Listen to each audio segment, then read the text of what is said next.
Et si je vous disais que vous connaissez à peine les objets que vous utilisez tous les jours? Sérieusement, c'est vrai. De la vraie utilisation des cuillères McFlurry aux fonctions cachées de votre propre micro-ondes.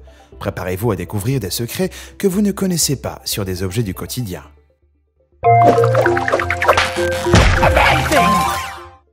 Numéro 20, le bloqueur de fermeture éclair. Est-ce que vous avez déjà eu une fermeture éclair qui reste pas en place? C'est un de ces trucs pas pratiques que vous connaissez si vous avez déjà porté un jean. Mais il existe une solution facile. La plupart des jeans ont le même type de fermeture éclair avec un mécanisme de verrouillage intégré. Au lieu de laisser la petite poignée vers le haut, basculez-la vers le bas. Ça la verrouille automatiquement. L'empêche de glisser et garantit que votre pantalon tombera jamais en public. Numéro 19, les verres de sécurité secrets. Vous avez peut-être remarqué ces panneaux de verre inhabituels bordant le plafond des cages d'escalier dans certains bâtiments. On dirait un choix esthétique, mais ils ont en fait un but de protection. En cas d'incendie, les vitres scellées évitent que la fumée monte aux étages supérieurs via les escaliers, en la piégeant à un seul niveau. Les personnes au-dessus risquent moins de s'étouffer et peuvent voir la sortie beaucoup plus facilement.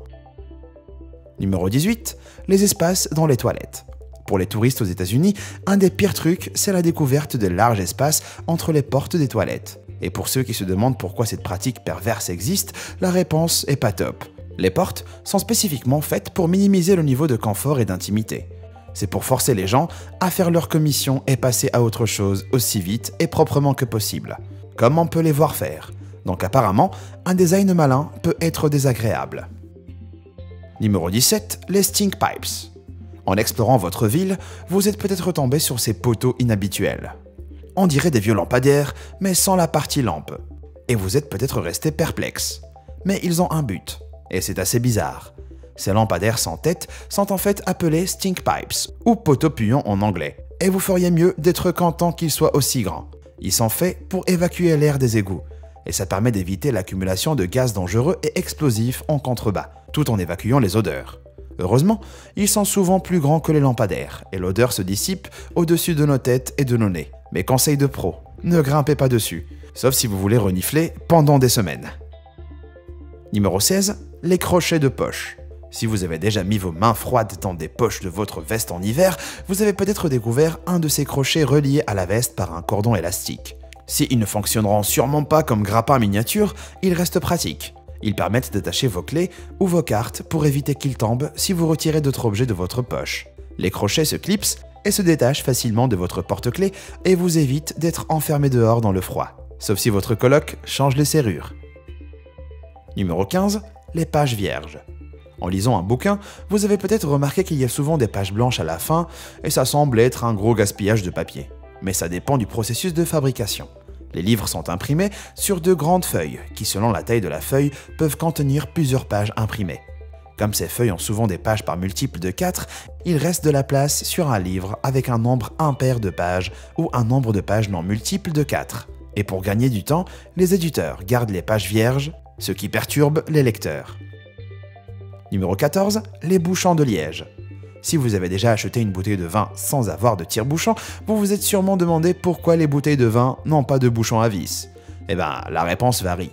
Mais la principale raison pour laquelle le liège reste préféré, malgré l'existence de bouchons à vis, c'est qu'il permet au vin de respirer. S'il est bien étanche, le liège laisse passer une infime quantité d'air entre le vin et l'extérieur. C'est ce qui permet au vin bouchonné de mieux vieillir. Ce qui est presque impossible avec les bouchons à vis. Mais comme la plupart des vins de supermarché sont meilleurs si elles sont bues sous 2 ans ou plus, peut-être que les bouchons à vis sont vraiment la solution pour les non-connaisseurs. Numéro 13, les serrures cachées. Si votre maison est assez ancienne, vous avez peut-être remarqué certaines de ces encoches circulaires vers la poignée des cadres de porte. Non, c'est pas un code secret venant des anciens locataires. Ces encoches sont un ancien mécanisme de verrouillage. Appuyer sur un des boutons désactivera la poignée de porte d'un côté, jusqu'à ce qu'une clé soit utilisée. C'était utile avant que la serrure à bouton poussoir, qui est plus simple, devienne populaire partout. Numéro 12, les balles de golf. Est-ce que vous vous êtes déjà demandé pourquoi les balles de golf ont des surfaces alvéolées? Eh ben, ça n'a pas toujours été le cas. À l'origine, les balles de golf étaient rondes et lisses.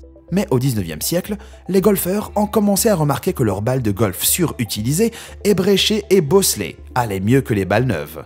Donc les balles de golf alvéolées ont été créées.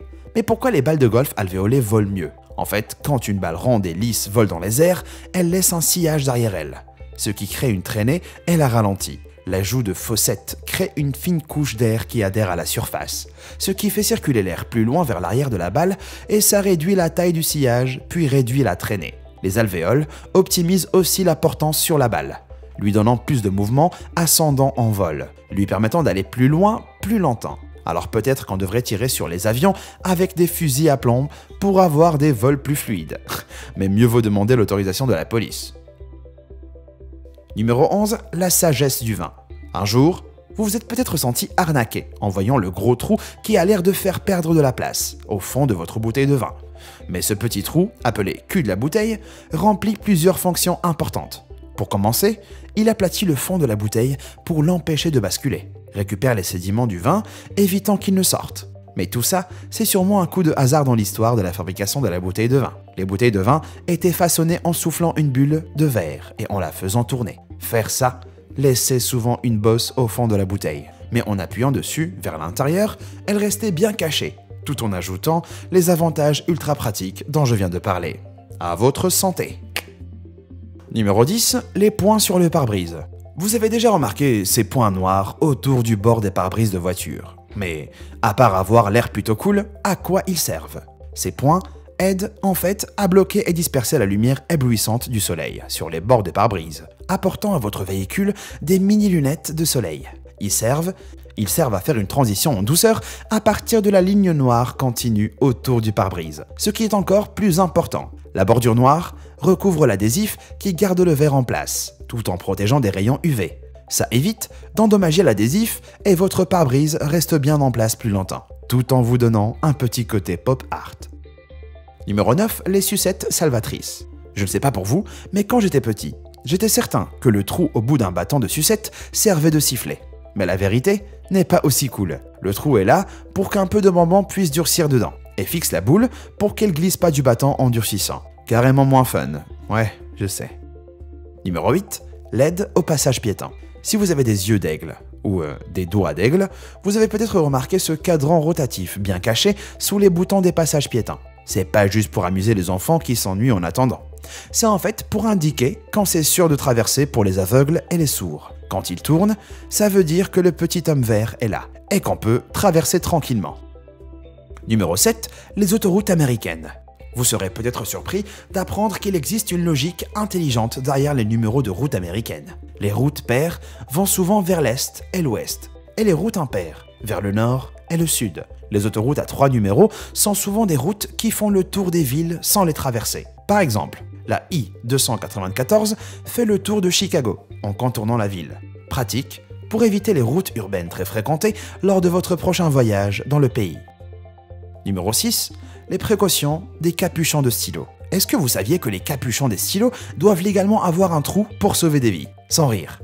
Si un enfant ou un adulte débile avale le capuchon, le trou laisse passer l'air, réduisant la gravité de la situation. C'est pas le seul trou utile des stylos, comme le trou sur les côtés, ou au bout est conçu pour éviter l'accumulation de la pression d'air. Ce trou d'aération empêche la formation de vide, et ce qui empêcherait l'encre de s'écouler dans la pointe. Ça évite au stylo d'exploser lors d'un changement de pression, comme en avion.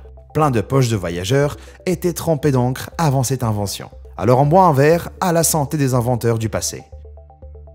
Numéro 5, les cuillères de McFlurry. Admettons-le. Vous avez déjà au moins une fois essayé d'utiliser une cuillère McFlurry comme paille. En tout cas moi oui.